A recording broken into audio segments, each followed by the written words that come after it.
Hey there, Agile dogs and cats living together, and welcome to another episode of Agile Bites, the podcast sponsored by Integrity Inspired Solutions, where we build software in an agile manner, day in and day out. This week, I want to talk about a topic that I've addressed to some degree in previous podcasts, but it comes from a recent LinkedIn discussion because whenever I bring this particular topic up, I always get a flood of pushback, which is understandable for sure. And I certainly don't mind. I always learn when people disagree with me and make good arguments. I like to scrap it up just like everybody else does when we get into these debates and discussions on LinkedIn. It's fun for me, but it's also educational. And I hope that at the end of the day, everyone realizes that, we're just passionate about our viewpoints and are trying to help improve each other's practices.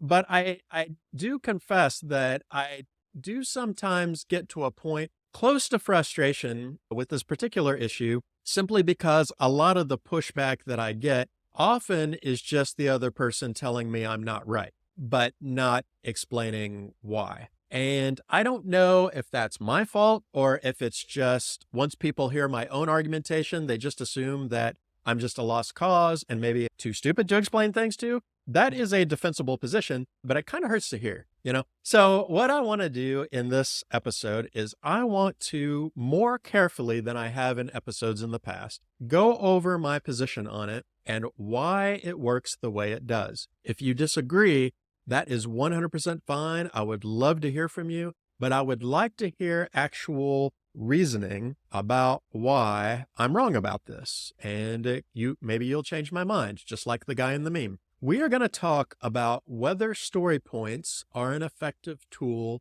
for planning sprints, planning a sequence of sprints. Are story points and velocity specifically based on story points useful for that? I am not talking about whether story points themselves are useful. Whenever I talk about this topic, there's always a certain percentage of people who say, oh, story points are great. They let us have good discussions. They help us figure out where we need to slice stories. Fantastic. I mean, if story points do that for you, terrific. I may think there are other ways to do that or have those conversations, but if they're useful to your team, great. I'm not talking about whether or not story points are useful at all. What I am talking about specifically is, can you add up your story points, get a total, and then use that total for meaningful future planning? I'm going to take the position that most of the time the answer is no. And I want to talk about 3 different cases and talk about where that might be a little bit different.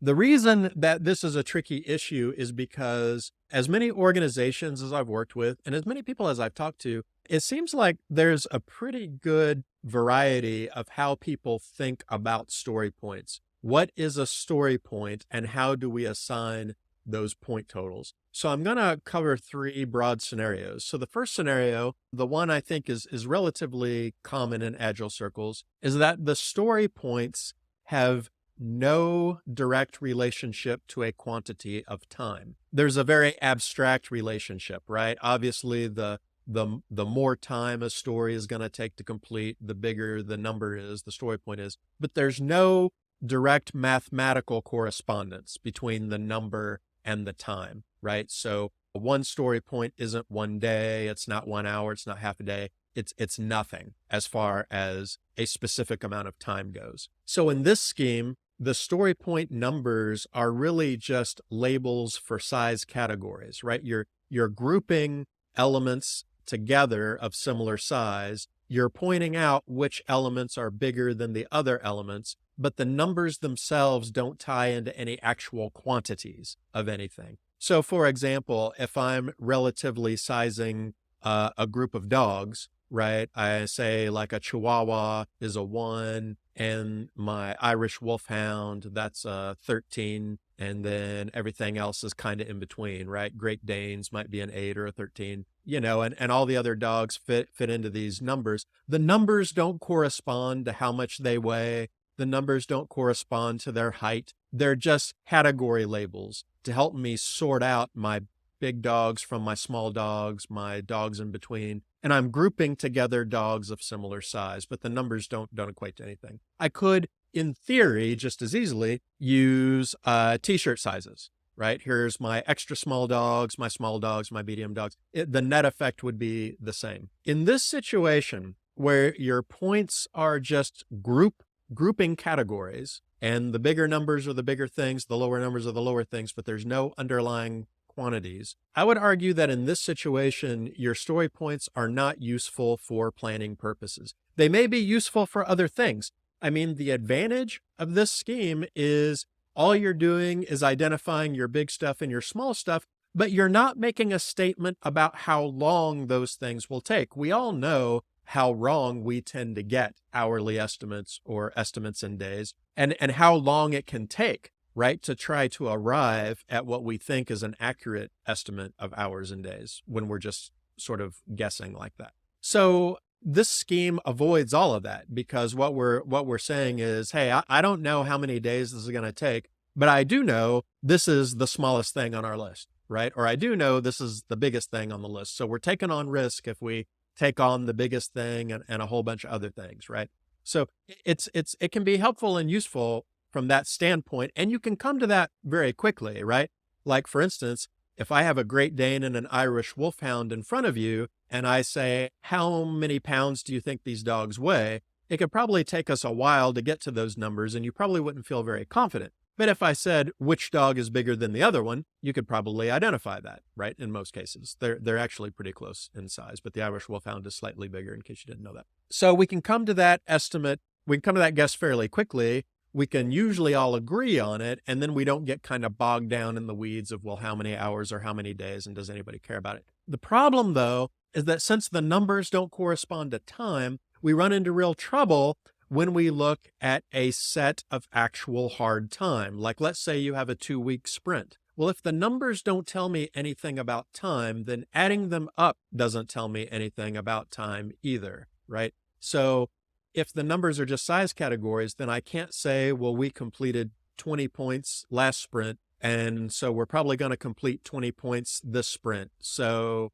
last sprint, we completed, 2 5s, an 8 and a 2. So this sprint, what do we got on the docket? We've got eight 1s, 4 2s or whatever, and that adds up to 20. So we're probably good. Those are two completely different sets of things that are not tied to actual time at all. So the fact that the story point totals come out to the same amount tell you nothing about whether the time comes out to the same amount, because there's no direct relationship between those numbers. So even if I get 2 sprints of equal story point totals, that doesn't tell me anything about the length of time it takes to complete the underlying items. What you could potentially do is look at a sprint and say, okay, in this sprint, we got 2 5-point stories done, and we got an 8-point story done. So in the next sprint, we can probably also get 2 5-point stories and 1 8-point story. And if that happens, then you probably have a pretty consistent pattern that you can rely on and be like, hey, every sprint, we're going to do 2 5-point stories and an 8-point story. You could probably feel pretty good about that.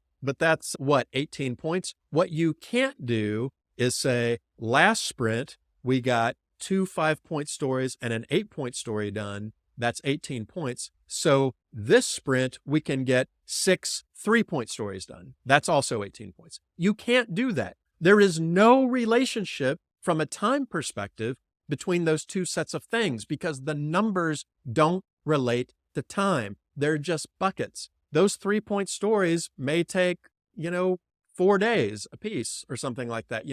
There's no way to say, since the point totals match up and we were able to fit this stuff into a sprint, then we can probably fit this completely different set of stuff into a sprint that has all different story point numbers, but they all add up to the same value, because you're not adding real things. You're adding ordinal numbers together. You are not adding cardinal numbers together. And mathematically, that just doesn't work. It's like saying, hey, I fit $200 worth of groceries into this shopping cart, but this week I also bought $200 worth of groceries, but for some reason it doesn't fit.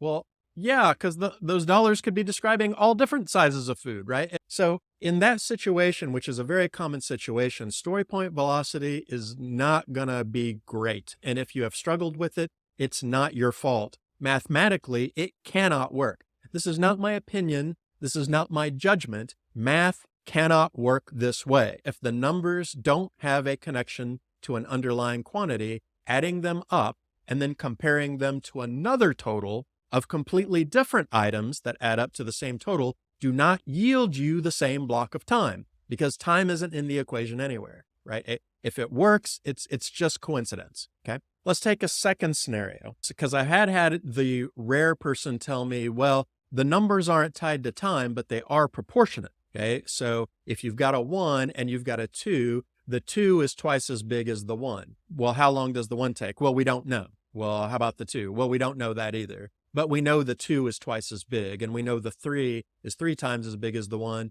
We know the 5 is 5 times as big as the 1. And so because they're proportional, then the guessing still kind of works out, because now we're doing real math. Well, the first thing I would say is, how do you know that the stories are proportional if you don't know what the actual quantity is? If you don't know how much time they take, how do you know that one story is going to take twice as long as the other? That doesn't make any sense, right? If I showed you 2 people and said, does this person weigh twice as much as the other one? You would not be able to tell me that. You would have to know how much they weigh, right? Otherwise, how could you possibly make that determination? So in order to say something is twice as long as something else, or 3 times as long as something else, you have to have at least some concept of what the underlying values are. And this is why I think most teams that are treating the story points as proportions are really secretly under the hood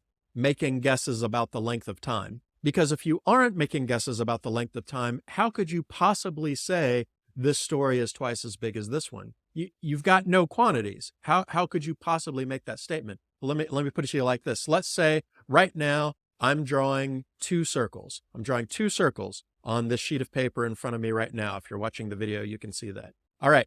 Is circle 2 twice as big as circle 1? Well, you'd need to see them, right? You would need to see the actual size. You would need to know what the actual size was before you could describe the proportionate relationships between them. Otherwise, how would you know, right? Or you would need to know some kind of quantity. Like if I said, well, the circle 2 used twice as much ink, maybe you might say it's twice as big, or it has a diameter that's twice as big, or whatever. You have to know something about the underlying quantities to determine a proportion. The second problem is that if the relationships are just proportionate, but they're still not connected to time, you still run into the same planning problem as the first group. Let me change the analogy a little bit. Let's say I've got a circle, and then I tell you I've got another circle, and it's twice as big as the first one. Can those circles fit inside a 2-foot by 2-foot square? You don't know, right? Because you still don't know how big the circles are. You know one is twice as big as the other, but you still have no point of reference for how big they are. So how can you say that they will fit into a hard boundary, right? Well, we run into the same thing with sprints. If I don't know how long 1s are, and I don't know how long 2s are, but somehow magically I know that 2s are twice as big as 1s, how do I know that they're going to fit inside of a 2-week sprint? Because 2 weeks is a hard time limit, right? If our sprints were just based on proportions, then maybe we might have something, right? So then you might say, well, so you take a sprint, you see what your story point total was, and then you just use that. But now you're right back to the problem with the people in scenario 1. The points don't correspond to time. So adding them together does not give you a meaningful total. If I add one group of stories together and get that point total, and I add another group of stories together and I get a point total and those points are the same, that doesn't tell me anything about how much total time the underlying bodies of stories will take. An analogy that I've used before is, imagine that I took everyone in the United States and I gave them a revenue size rating, and people maybe who have virtually nothing, they're the ones, right? And then people who are extremely rich, let's take like Jeff Bezos, right? And they're the end of my scale. Jeff Bezos is my 13 or my 100 or my 1,000 or whatever it is, right? So then I take some kind of hard number that I need. Like, let's say I need $1 million. So I said, well, last year I got $1 million from Jeff Bezos. He was a 10. So now all I got to do is find 10 ones, and I should be able to still get my $1 million, right? So I'm going to go around to every homeless shelter in Kansas City, find 10 people, and I should be able to get $1 million, right? Because 10 ones are the same as 110, right? The totals match. So they should be the exact same, right? Well, of course not, right? Because you would look at that and you would say, yeah, your arbitrary sizing scale, the totals match up, but the underlying revenues are vastly different, right? You add up 10 ones who have virtually nothing, you're not going to get a 10 like Jeff Bezos or whoever it is on the scale, because there's no connection between the numbers and the actual amount of dollars, right? This is the same problem we face when we are trying to take user stories and fit them into a sprint that has a hard time boundary. Your sprint is a week or 2 weeks or 4 weeks or whatever it is. You need hard time to make decisions about what's going to fit. You can't use story points as a proxy for that if your points don't have a relationship to hard time. So now let's talk about the third group. For the third group, story points do relate to hard time. So for this group, 1 point might be a day, 2 points might be 2 days, 3 points might be 3 days, 5 points might be 5 days. You see where I'm going with this, right? Basically, a story point is a day. And so now you have a connection to hard time. Well, now we're getting somewhere when it comes to velocity and planning, because now the points are just a proxy for time. And if we're trying to figure out if we can fit a certain body of work in 2 weeks, well, let's add up the number of days, right? And now we're comparing apples to apples, right? If we think this story is going to take a day and this other one's going to take 5 days, and we add them all up and we come up with our 20 business days or 10 business days or whatever, then we know it's going to fit, right? So if your story points are proxies for time, you're golden. By all means, velocity will probably work because your points have a direct correlation to time periods, and your fixed time period is what you're trying to fit into. So we're good. And it really doesn't matter at that point whether you have a different body of stories or not, because a 3 is always going to be 3 days. A 5 is always going to be 5 days. So you can mix and match because the underlying unit of time is always the same. But here's the thing though. Why are you using story points? Why don't you just say days? Because wouldn't everybody appreciate that more? I mean, everybody understands days, right? Everybody in business understands days. They don't always understand what a story point is. Did somebody tell you that to be agile, you had to use story points instead of the days and hours that you were using? That's not true, right? Just converting everything into story points does not make you agile. I mean, I think in one podcast, I used the example of, let's say I had a unit of story estimation called globally glokes, right?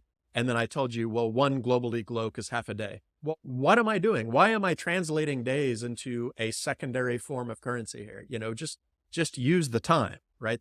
I get no value from using story points. And I think most people see that pretty readily and agree with that. If you're just using story points as a proxy for time, just ditch them, just use the time. Of course, once you start making your estimates in time and hard time, now, of course, we're back with all the risks associated with that, right? We are often wrong when we make estimates in hard time because those are precise, right? And so it's very easy to get those wrong. But if that's what you're functionally doing anyway, let's just drop the facade, right?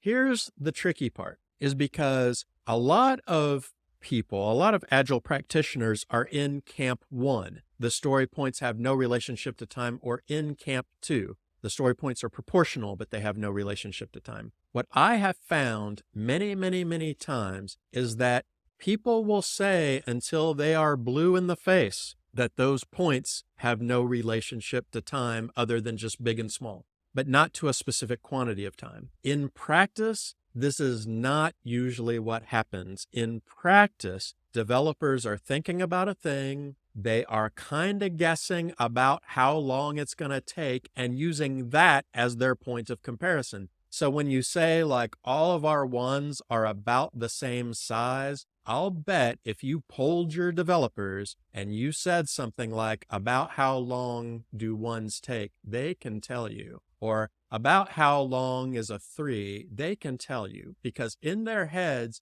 they are making a conversion to time anyway, and then using that as the basis to use your scale. So even if you're doing t-shirt sizing, no points involved, right? Extra small, small, medium, large, extra large. Probably what your developers are doing is thinking, okay, well, that feature will probably take me about 5 days. And this is the bucket we put all of our 5 to 6 day features into. So it's a medium or it's a large, right? That is usually what's going on anyway. Now, the good news is if that's what's going on, then velocity will work, because under the hood, even though nobody is admitting it, under the hood, everybody is kind of doing a conversion to hard time. The problem is if everyone is doing a conversion to hard time, you are obfuscating that with story points. Story points are a huge, grand illusion for you, and they aren't buying you anything because your team is still taking the risk of a time estimate.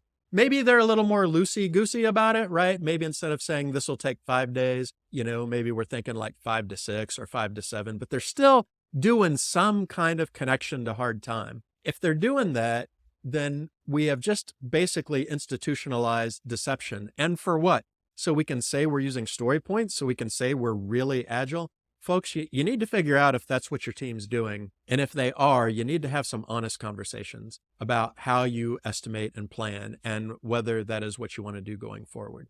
But the other edge of the sword is if your team is not doing that, let's say your team is totally not thinking about how long a thing will take. They are just making very general statements about your big stuff and your small stuff. They have achieved a Zen state of enlightenment where you as the Scrum Master have finally allowed them to think about the size of stories divorced from hard time, and they are at the top of the mountain with you. You've just rendered velocity completely ineffective because your velocity will tell you nothing about whether one body of stories is equivalent to another body of stories just because the story point totals add up, and it will tell you nothing about whether that quantity will fit into a sprint. So I assume I've made some people upset. Some of you are probably nodding your heads. Some of you are furiously looking for my email address or for the comments button or whatever. I welcome it. Find me on LinkedIn, go to the website, integrityinspired.com, fill out our contact form, tell me how wrong I am.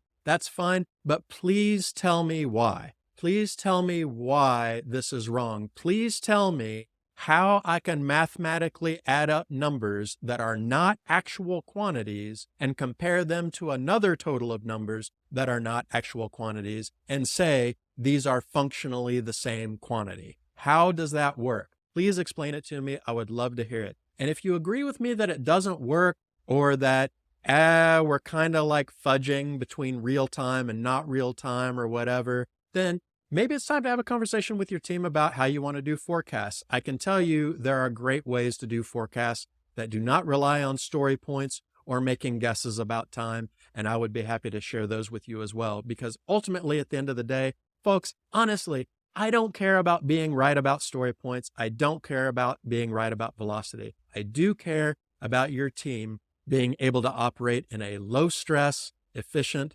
functional way that gives the business what they need. And I got to tell you, I don't think velocity gets you there.